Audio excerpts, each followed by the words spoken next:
오늘 우리에게 주시는 하나님의 말씀은 시편 119편 1절부터 16절까지의 말씀입니다. 시편 119편 1절부터 16절까지의 말씀, 저와 한 절씩 교독하시고 마지막 절은 함께 읽도록 하겠습니다. 행위가 온전하여 여호와의 율법을 따라 행하는 자들은 복이 있으며 여호와의 증거들을 지키고 전심으로 여호와를 구하는 자는 복이 있도다. 참으로 그들은 불의를 행하지 아니하고 주의 도를 행하는도다. 주께서 명령하사 주의 법도를 잘 지키게 하셨나이다. 내 길을 굳게 정하사 주의 율례를 지키게 하소서. 내가 주의 모든 계명에 주의할 때에는 부끄럽지 아니하리이다. 내가 주의 의로운 판단을 배울 때에는 정직한 마음으로 주께 감사하리이다. 내가 주의 율례들을 지키오리니 나를 아주 버리지 마옵소서. 청년이 무엇으로 그의 행실을 깨끗하게 하리이까? 주의 말씀만 지킬 따름이니이다. 내가 전심으로 주를 찾아싸우니 주의 계명에서 떠나지 말게 하소서. 내가 주께 범죄하지 아니하려 하여 주의 말씀을 내 마음에 두었나이다. 찬송을 받으실 주 여호와여, 주의 율례들을 내게 가르치소서. 주의 입의 모든 규례들을 나의 입술로 선포하였으며 내가 모든 재물을 즐거워함 같이 주의 증거들의 도를 즐거워하였나이다. 내가 주의 법도들을 작은 소리로 읊조리며 주의 길들에 주의하며 주의 율례들을 즐거워하며 주의 말씀을 잊지 아니하리이다. 아멘. 할렐루야. 오늘 주일 예배 오신 우리 모든 성도님들 축복하고 또 사랑하고 환영합니다. 우리 앞뒤 좌우에 계신 분들과 함께 성도의 교제 나누실 때요, 이렇게 한번 인사하면 좋겠습니다. 참 잘 오셨습니다. 은혜 많이 받으십시오.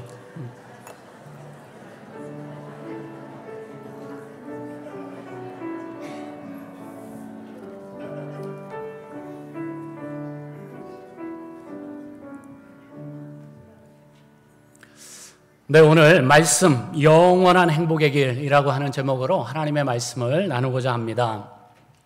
여러분 혹시 신구약 성경이 총 몇 권으로 되어 있는지 아십니까?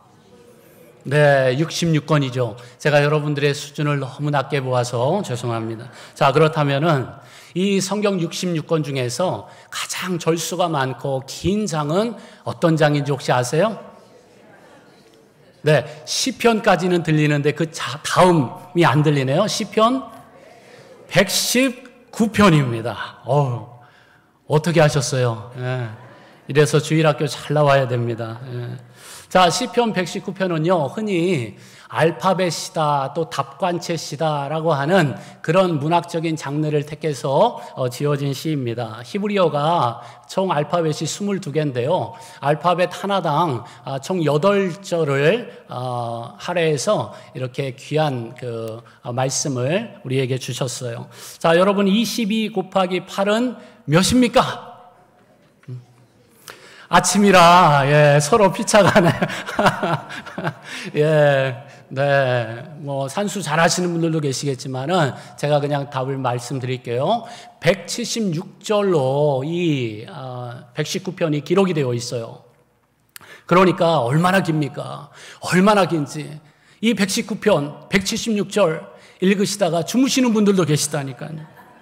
그 정도로 길다는 거예요. 피곤하실 때 읽으시면 잠이 솔솔 옵니다. 너무 길기 때문에.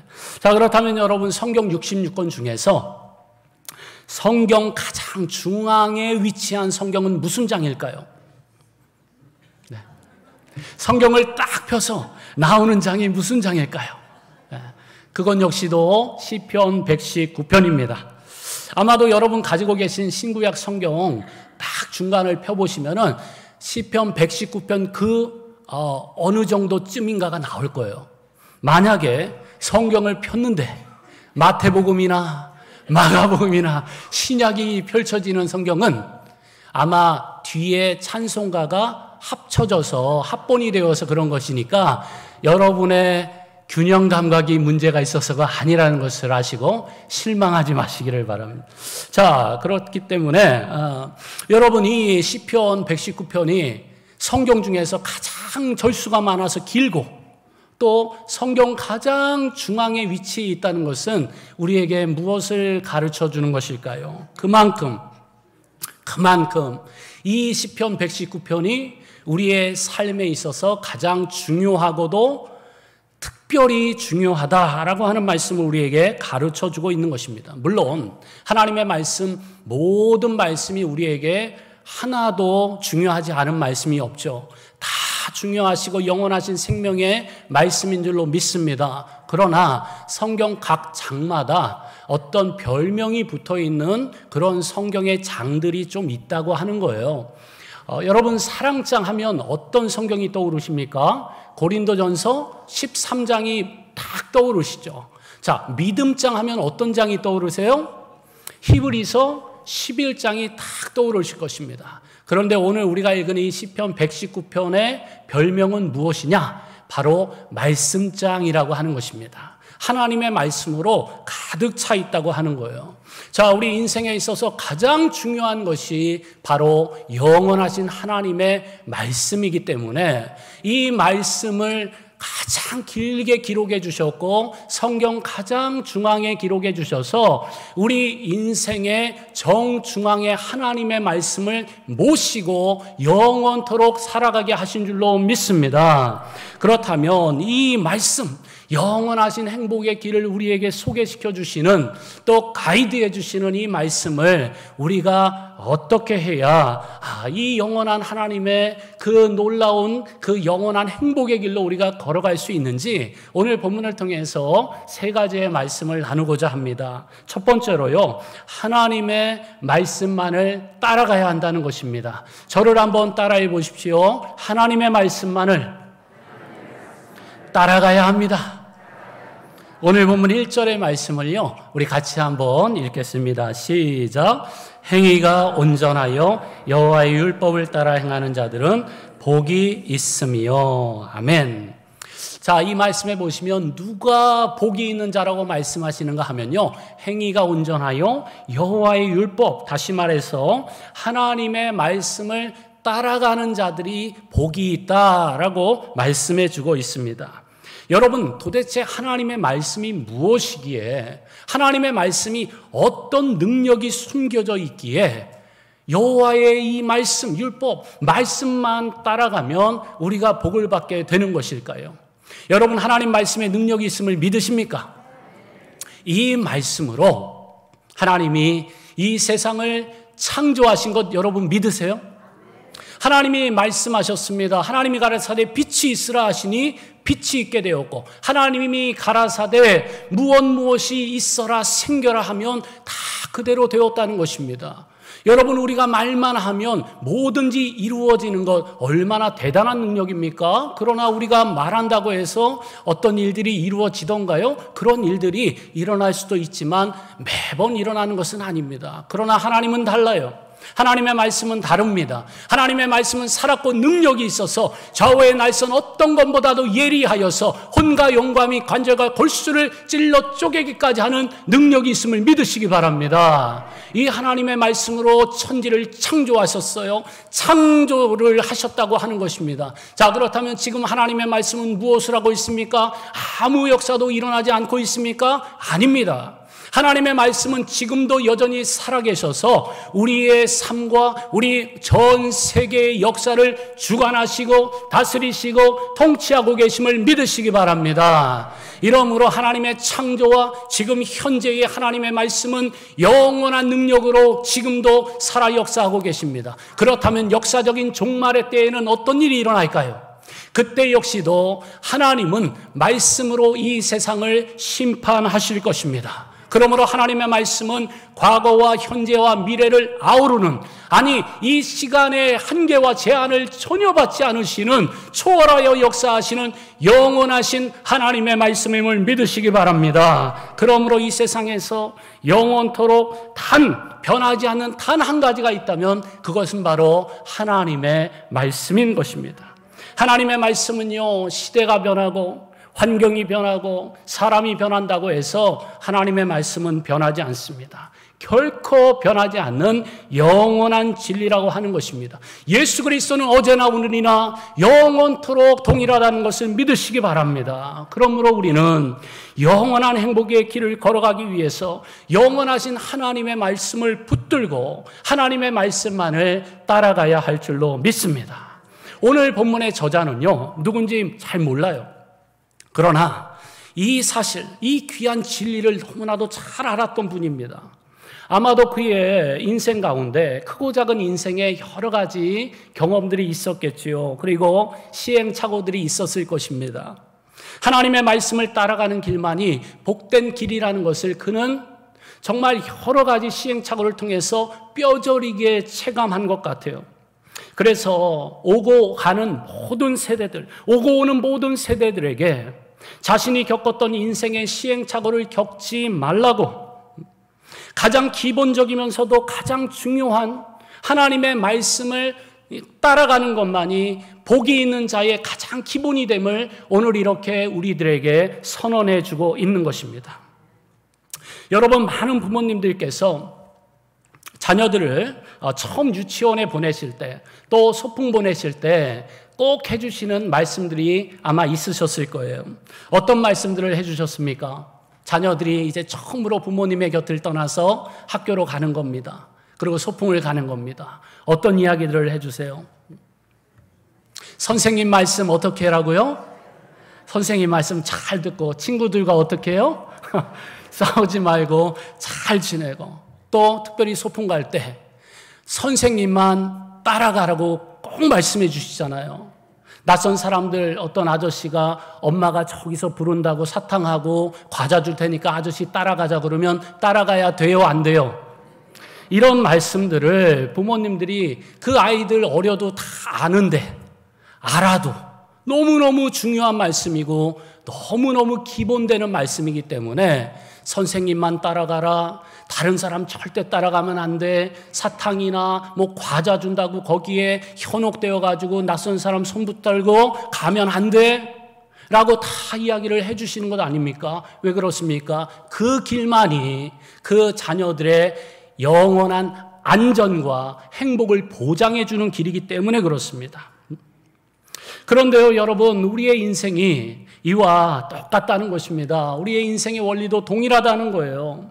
우리의 연수가 많고 적음을 떠나서 우리 모두에게는 너무나도 불확실한 미래가 있습니다. 오늘과 내일이라고 하는 미지의 세계가 펼쳐져 있다고 하는 거예요. 어느 길로 가야 할지 우리가 다 아는 것 같아도요, 잘 알지 못합니다. 분별하기가 매우 어렵다고 하는 것입니다. 어느 길로 가야 하는지 우리는 날마다 선택의 기로에 놓여 있다고 하는 것이죠. 그리고 우리의 선택에 따라서, 우리가 택하는 그 길에 따라서 행복과 불행의 길이 나누어진다, 결정된다라고 하는 것입니다. 그렇기 때문에 오늘 우리는 복 있는 자가 되기 위하여서, 영원한 행복의 길로 걸어가기 위하여 시편의 저자가 힘을 주어 증거하는 것처럼 오직 하나님의 말씀만을, 영원하신 하나님의 말씀만을 따라가야 할 줄로 믿습니다. 제 아무리 세상의 유혹과 세상의 달콤한 것들이 우리를 향하여서 손짓을 하고 따라오라고 하고 우리를 자꾸만 유혹하고 미혹한다 할지라도 곁길로 빠지지 말고 가장 기본적이고 중요한 영원하신 하나님의 말씀만을 붙들고, 하나님 말씀 잘 듣고 하나님의 손 꼭 붙들고 하나님만을 따라가라고 하는 것입니다. 그곳에 영원한 행복이 있고 영원한 안전이 있고 영원한 하나님의 나라가 보장되어 있기 때문에 그렇습니다. 그렇기 때문에 우리 모든 성도님들은 오직 하나님의 말씀만을 따라가시기를 바랍니다. 그때 우리는 처음 가보는 우리 인생의 길이지만 결코 헤매거나 방황하지 않고 영원한 행복의 길을 곧바로 걸어가게 될 줄로 믿습니다. 마치 이런 것입니다. 양들이 목자의 음성을 따를 때에는 어떻습니까? 부요하고 아주 안전하고 아주 평안하죠. 푸른 초장과 쉴만한 물가로 목자가 인도해 준다는 것을 알기 때문입니다. 목자의 음성을 들을 때는 너무너무 행복한 거예요. 그런데 이 목자의 음성을 듣지 않고 꼭 곁길로 빠지는 양들이 있습니까? 없습니까? 한 마리는 꼭 있다고 하는 거예요. 그 양은 그의 인생의 운명이 어떻게 되겠어요? 인생이 아니라 양생이겠네요. 그 양생의 운명이 어떻게 되겠습니까? 목자의 음성 따라가지 않고 그 대열에서 이탈한, 곁길로 빠져버린, 아니면은 그 풀을 다른 양보다 더 많이 먹겠다고 그 목자를 떠나서 놓쳐버려서 혼자 남게 된 그 양의 그 운명이 어떻게 되겠느냐 말입니다. 사나운 그 맹수들, 늑대와 이리가 얼마나 많습니까? 그 야생의 현장 속에서. 그리고 이 양이라고 하는 동물은 특별히 이 시력이 너무 나쁘기 때문에 자기가 가는 길이 절벽인지 낭떠러지인지 알 길이 없다고 하는 거예요. 그렇기 때문에 양의 운명은 목자의 음성에 달려있다고 해도 과언이 아닙니다. 때때로 그 목자의 음성을 놓쳐버려서 홀로 남아있을 때가 있겠죠. 그럴 수도 있겠죠. 그러나 그때에도 양들은 어떻게 해야 됩니까? 포기하지 말아야 됩니다. 목자의 음성이 들리는 곳을 찾아야 됩니다. 목자의 음성을 따라가기 위하여서 곁길에서 정도로 돌아와서 그 목자의 음성을 따라 가야 된다고 하는 것입니다. 너무 오래 곁길에 머물러서는 안 된다고 하는 거예요. 그러므로 영원한 행복을 누리기 위하여서는 마치 양이 목자의 음성을 듣는 것과 같이 우리 역시도 하나님의 말씀만을 듣고 따라가야 할 줄로 믿습니다. 오직 여호와 하나님만이 우리의 선한 목자이시며 우리는 그의 기르시는 양임을 믿으시기 바랍니다. 사랑하는 성도 여러분, 우리가 영원한 행복의 길을 걸어가기 위해서는 세상의 많은 소리들, 많은 소문들, 많은 소음들에 우리의 귀를 닫고 오직 우리에게 영원한 행복과 영원한 생명을 주시는 영원하신 하나님의 말씀에만 우리의 믿음의 시선과 우리의 믿음의 귀를 고정할 수 있게 되기를 간절히 소원합니다. 어떠한 유혹과 미혹에도 결코 흔들리지 마시기를 바랍니다. 사탕 준다고, 과자 준다고 따라가시면 안 돼요. 예수 그리스도 하나님의 말씀만을 붙들고 그 말씀만을 따라 살아가심으로 말미암아 하나님이 주시는 영원한 행복의 길을 걸어가시는 우리 모든 성도님들 다 되시기를 주님의 이름으로 축복해 드립니다. 두 번째로요, 영원한 그 행복의 길을 걸어가기 위해서는 어떻게 해야 하는가? 하나님의 말씀으로 채워야 한다고 하는 것입니다. 저를 한번 따라해 보십시오. 하나님의 말씀으로 채워야 합니다. 참으로 오늘 본문의 시인은요, 자기 자신뿐만 아니라 이 말씀을 읽는 모든 사람들이 하나님의 말씀으로 채워지기를 원했던 것 같아요. 왜냐하면은 오늘 본문 1절부터 16절까지 저희가 읽었는데요, 이 말씀에 보시면은 한 절도 예외 없이 하나님의 말씀과 연관된 단어가 나옵니다.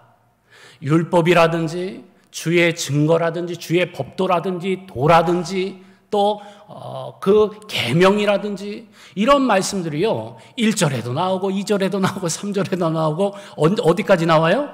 16절까지 나온다는 거예요. 믿음이 없으신 분들은 집에 가셔서 한번 읽어보세요. 그리고 동그라미를 한번 쳐보십시오. 동그라미가 16개가 나오는 것을 경험하게 되실 것입니다. 그런데 정말 특이한 그 내용을 발견을 했어요. 이 내용에 관련돼서 여러 가지 관련된 그 주석을 찾아보니까요, 이 시편 119편의 176절 가운데 1절부터 16절까지만 말씀이 나온 게 아니에요. 총 4구절만 제외하고 172절에 절마다 하나님의 말씀과 연관된 단어가 나오더라는 거예요. 율법과 율례와 증거와 도와 법도와 계명과 뭐 이런 말씀들이 촘촘히 채워져 있다는 거예요. 아마도 이 시편의 저자는 하나님의 말씀으로 우리 자신들이 가득 채워지기를 갈망하고 또 갈망했던 것 같습니다. 그러므로 우리의 영혼에 하나님의 말씀으로 충만하게 채워지기를 강조하고 반복하면서 또 강조하고 있는 것이죠. 그런데요, 이 많은 구절 중에서 특별히 이 본문의 시인이 11절의 말씀을 통해서 하나님의 말씀을 우리 가운데 어떻게 채워야 하는지 이렇게 말씀을 가르쳐주고 계세요. 우리 본문 11절의 말씀을요, 우리 같이 한번 읽겠습니다. 시작. 내가 주께 범죄하지 아니하려 하여 주의 말씀을 내 마음에 두었나이다. 아멘. 무슨 말씀입니까? 이 말씀에 보시면 내가 주께 범죄하지 않기 위해서 주의 말씀을 내 마음에 두었다라고 이야기를 합니다. 여러분, 범죄하는 자들, 죄를 범하는 자들은 하나님의 복이 임할까요? 임하지 않을까요? 죄를 지어도 이 죄의 문제를 해결하지 않아도 하나님의 복이 임합니까? 임하지를 않습니다. 그러므로 우리는 날마다 예수 그리스도의 보혈의 능력을 힘입어서 우리의 죄의 문제를 해결하고 회개해야 할 줄로 믿습니다. 예수 그리스도를 믿음으로 말미암아 성소에 들어갈 담력을 우리에게 주셨기 때문에 날마다 예수 그리스도의 보혈의 능력을 힘입어서 은혜의 보좌 앞으로 나아가야 할 줄로 믿습니다. 그런 의미에서 우리가 날마다 이 보혈을 지나 하나님의 품으로, 보혈을 지나 아버지의 품으로 나아갈 수 있다라고 하는 믿음의 고백을 찬양으로 올려드리는 것 아니겠습니까? 그런데 여러분, 죄를 지으면 하나님의 은혜와 복을 경험하지 못한다는 사실을 누가 모릅니까? 잘 안 되니까 문제죠. 그런데 오늘 이 시인이요, 이 본문의 시인이 우리에게 그 죄의 문제를 해결할 수 있는, 그리하여 하나님의 영원한 복을 받을 수 있는 비결을 알려주고 계시더라는 거예요. 그 비결이 바로 11절 뒷부분에 나옵니다. 하반절에 나와요. 우리 11절 말씀을 다시 한번 읽죠. 시작. 내가 주께 범죄하지 아니하려 하여 주의 말씀을 내 마음에 두었나이다.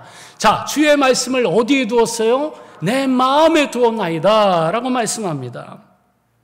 여기에서 이 주의 말씀을 내 마음에 두었다라고 할 때 이 두었다라는 단어를 원어적인 의미로 풀면요, 해석을 하면은 저장하다라고 하는 그런 의미를 가지고 있어요.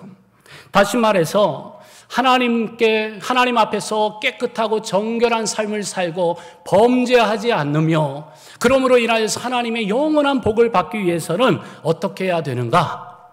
이 하나님의 말씀을 우리 심령 속에 가득 채우고 가득 저장해 놓아야 한다고 하는 것입니다. 영원하신 하나님의 말씀으로 우리의 심령을 저장해야 한다고 하는 것이죠. 그렇다면 어떻게 하나님의 말씀을 우리 마음에 채울 수 있습니까? 오늘 시편의 기자는 12절의 말씀을 통해서 이렇게 가르쳐주고 있어요. 우리 12절의 말씀도요, 우리 같이 한번 읽습니다. 시작. 찬송을 받으실 주 여호와여, 주의 율례들을 내게 가르치소서. 아멘. 이 시편의 저자는 하나님의 말씀을 이미 너무 많이 알고 또 풍성하게 경험을 한 분으로 보이지만 여전히 무엇을 간구하고 있는가 하면요, 주의 말씀을 나에게 가르쳐달라고 간구하고 있어요. 평생 동안 영원토록 하나님의 말씀을 배우고 또 배우기를 갈망하고 있다고 하는 것입니다. 그뿐만이 아니라 시인은 그저 하나님의 말씀을 자신의 어떤 지적인 능력을 충족시키는, 지적인 유희만을 충족시키는 수단으로 여기지 않고 있어요. 그는 살아계신 하나님의 말씀을 날마다 자신의 입술로 선포하며 살았습니다. 13절에 보시면요, 주의 입의 모든 규례들을 나의 입술로 선포하였으며 라고 말씀합니다. 더 나아가 시인은 하나님의 말씀을 즐거워하면서 그 말씀을 날마다 읊조리고 또 묵상하는 삶을 살았다고 하는 것입니다. 우리 본문 15절과 16절 두 절의 말씀을 우리 같이 한번 읽겠습니다. 15절 16절입니다. 시작.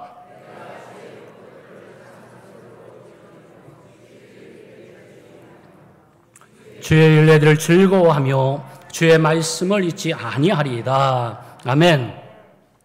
여러분, 이와 같이 날마다 영원토록 평생에 걸쳐서 주의 말씀을 사랑하고 즐거워함으로 배우기를 원하고 우리의 입술로 선포하고 또 그 말씀을 날마다 읊조리고 우리의 마음속에 묵상하면 어떤 일이 일어날까요? 우리의 그 심령을 하나님의 말씀으로 충만하게 채우면 죄의 유혹이 아예 사라지는 것은 아니지만 죄의 유혹과 공격이 우리 가운데 몰려올 때에 세상의 유혹과 세상의 모든 그 나쁜 것들이 우리를 향하여서 손짓할 때 하나님의 말씀으로 충만하게 채워져 있고 저장되어 있는 분들에게는 그 죄가 영향력이 있을까요? 없을까요? 없다고 하는 거예요. 이길 수 있다고 하는 것입니다. 그 모든 것을 넉넉하게 이길 수 있는 힘이 하나님의 말씀을 채우고 저장하는 데에서부터 나온다고 하는 것입니다. 흔히 많은 분들이 이 하나님과의 관계에 있어서 죄를 해결하기 위하여서 어떠한 방법들을 쓰시는가 하면요, 죄를 짓지 않기 위해서 노력하고 또 노력을 합니다. 이것도 하면 안 돼. 저것도 하면 안 돼. 저것도 하나님이 싫어하셔. 저것도 죄야. 저것도 잘못이야. 그러면서 내가 하면 안 되는 죄의 목록들을 나름대로 다 가지고 계세요. 그리고 그 목록들을 혹시라도 어기셨을 때는 하나님 앞에 나아가서 회개하고 다시는 그 죄를 반복하지 않기 위해서 노력하고 또 노력하십니다. 이러한 일은 하나님이 기뻐하시는 일이 분명합니다. 그리고 마땅히 성도된 우리로서는 그러한 거룩과 정결의 삶을 살아가야 합니다. 그러나 오늘 시편의 기자는 그것보다도 더 좋은 방법을 우리에게 가르쳐주고 계십니다. 그것은 바로 우리가 죄를 짓지 않기 위하여서 우리가 범하면 안 되는 죄의 목록들, 그 죄 자체에 집중하는 것이 아니라 그 죄를 범하지 않기 위하여서 더 좋은 것, 더 좋으신 영원하신 하나님의 말씀으로 우리의 심령을 채울 것을 권면하고 있다고 하는 것입니다. 하나님의 말씀 자체에 집중하시고 여러 가지 다양한 방법으로 하나님의 말씀을 배우고 읊조리고 묵상하고 선포할 때에 우리 심령에 하나님의 말씀으로 충만하게 채우기만 하면 하나님 앞에 우리가 정결하게 살아갈 수 있고 죄의 유혹을 물리칠 수 있고 그로 인하여서 하나님과 우리 사이에 막힌 담이 없기 때문에 하나님이 부어주시는 하늘의 신령하고 좋은 복된 은혜와 은사들이 우리에게 마구마구 쏟아 부어주신다고 하는 것입니다. 마치 이런 것이죠. 어느 마을에 공터가 있었습니다. 사람들이 그 공터에 하나둘씩 쓰레기를 갖다 놓기 시작했어요. 처음에는 별일 아니려니 하고 무심히 지나가던 사람들이 이제는 점점 더 쓰레기가 쌓이고 또 쌓입니다. 한 번 쓰레기를 갖다 놓으니까 저기에는 쓰레기를 갖다 놓아도 괜찮겠구나 라고 하고 옆에 있는 동네에서까지 와서 그 쓰레기를 무단 투기하기 시작했어요. 깨끗하던 동네가 하루아침에 악취가 나고 지저분하고 더러워지고 파리가 꼬이는 참으로 볼성 사나운 마을이 되었습니다.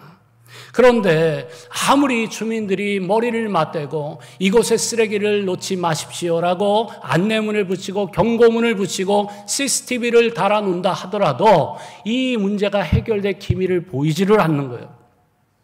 그래서 한 지혜로운 그 주민이 이러한 제안을 했다고 합니다. 그러지 말고 우리가 한번 싹 치운 다음에 그 공터에다가 꽃을 한번 심어보면 어떻겠습니까? 꽃과 나무를 한번 심어보면 어떻겠습니까? 그거 좋은 아이디어입니다. 우리 한번 그렇게 해봅시다. 그래서 꽃을 심기 시작했습니다. 나무를 심기 시작했습니다. 점점 더 쓰레기를 무단 투기하는 사람들이 줄어들더니 나중에는 그곳이 꽃밭이 되어버렸어요. 그래서 더럽고 지저분하고 악취나는 그 모든 것들이 사라지게 되고 이 꽃의 향기로 아름다운 향기가 만발하게 되고 아름다운 나무가 그 공터를 정말로 멋진 공간으로 바꾸어 주어서 이전에는 쓰레기를 들고 오던 이웃 사람들이 이제는 그곳에 와서 사진을 찍기를 원하는 유명한 스팟이 되었다고 하는 것입니다.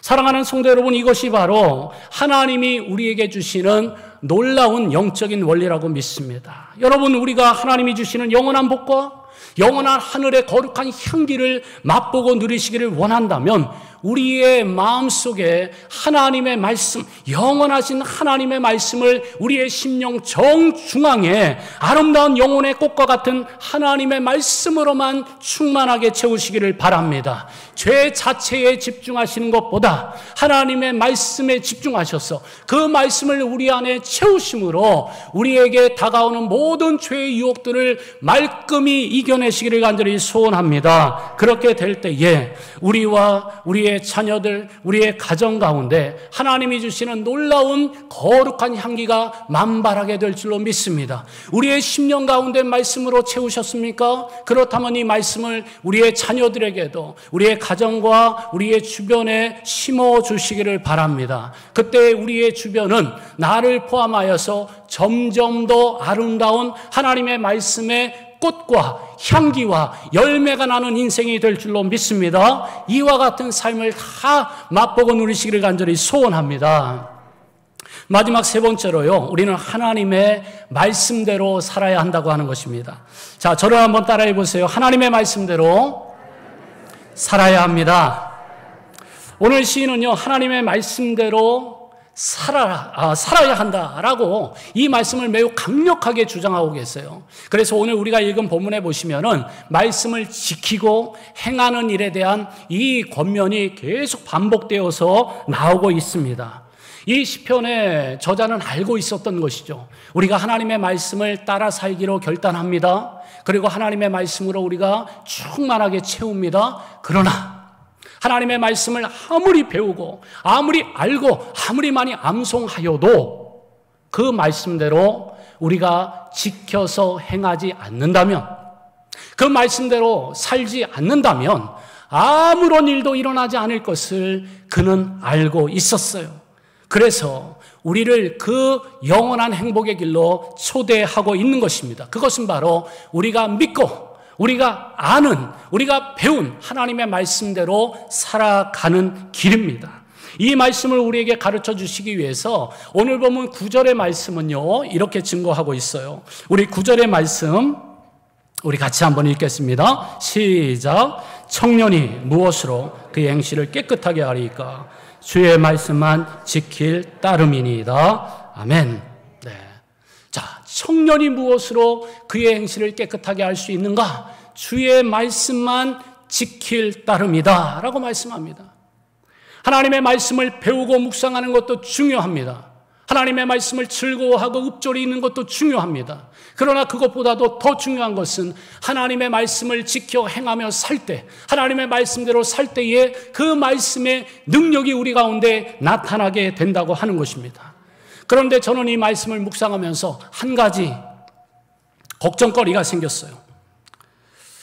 이 9절의 말씀을 읽으실 때 우리 성도님들 가운데 이상한 안도감을 갖는 분들이 계실까 봐 살짝 걱정이 앞서는 것입니다. 왜 그렇습니까? 이 9절 말씀 첫 부분에 청년이라고 하는 단어가 있기 때문이에요. 이 청년이라고 하는 단어가 나오는 순간, 청년들은 무지무지하게 부담스럽고, 우리 청년의 때를 지나신 성도님들께서는 너무너무 안심이 되는 거예요. 이 말씀은 청년들한테만 해당이 되지, 그러니까 나는 조금 어겨도 되지, 하나님이 봐주시겠지. 아니요.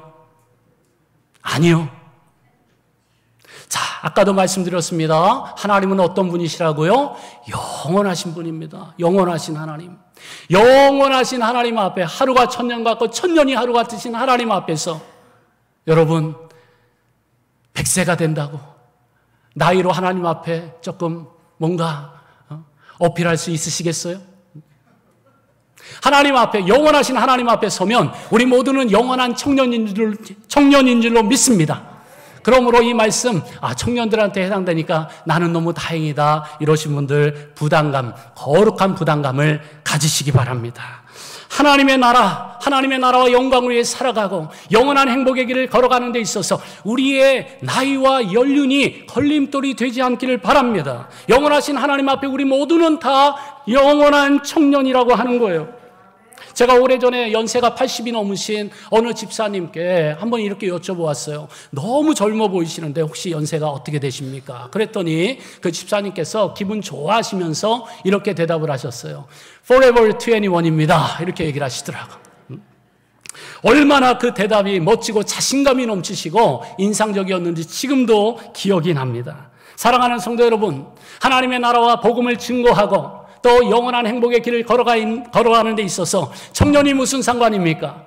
연륜이 많으시다고 해서 제외가 됩니까? 아닙니다. 우리 모두는 다 하나님 앞에서 영원한 청년이기 때문에 청년이 무엇으로 그의 행실을 깨끗하게 할 수 있습니까? 오직 주의 말씀만 지킬 따름입니다. 이 말씀에서 예외는 한 분도 없다는 것을 기억하시기 바랍니다. 그러므로 우리가 살아가는 이 모든 인생의 길에서 하나님의 말씀대로 살아가는 모습들을 보여주시기를 바랍니다. 누구에게 보여주실 것입니까? 세상 앞에도 보여주셔야 됩니다. 우리 자녀들에게도 보여주셔야 됩니다. 많은 사람들에게도 보여주셔야 됩니다. 하나님 앞에서도 겸손하게 보여주셔야 됩니다. 특별히 우리 자녀들에게 이 하나님의 말씀대로 순종하며 살아가시는, 말씀을 지켜 행하는 삶을 보여주시기를 바랍니다. 왜 그렇습니까? 우리의 자녀들은 우리 부모님들의 얼굴과 부모님들의 말씀에 의해서 변화되지 않기 때문에 그래요. 그 말씀을 따라 닮아가지 않기 때문에 그렇습니다. 우리의 자녀들은 부모님이 걸어가신 그 인생의 길, 하나님의 말씀을 지켜 행하며